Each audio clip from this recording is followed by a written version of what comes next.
अगर आप लोग इन फ्यूचर किसी भी एयरलाइंस की सस्ती टिकट लेना चाहते हैं तो हमारे वेबसाइट trimurtitravel.com पर विजिट करें।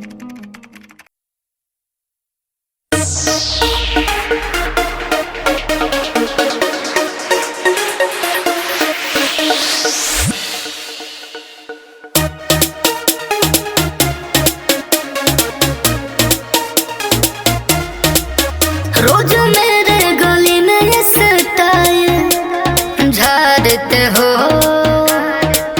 मुझे सीटी बजा के क्यों लाइन मारते हो। रोज मेरे गली में ये स्टाइल झाड़ते हो,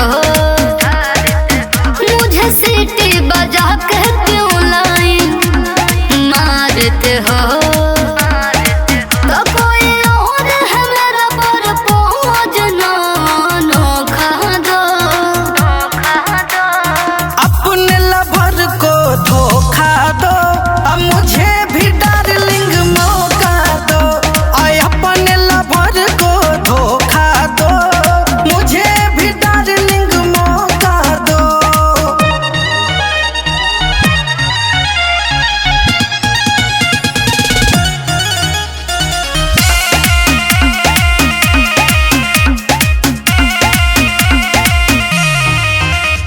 खर्चा मेरा उठाओगे क्या, शॉपिंग डिनर कराओगे क्या, बोलो कर लोगे।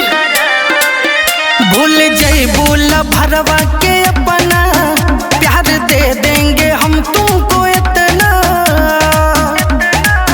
वो दिल है बाबू तुम जिसके खोखा हो, अपने लवर को धोखा दो, अब मुझे भी डार्लिंग मौका दो। आय अपने लवर को धोखा दो, मुझे भी डार्लिंग मौका दो।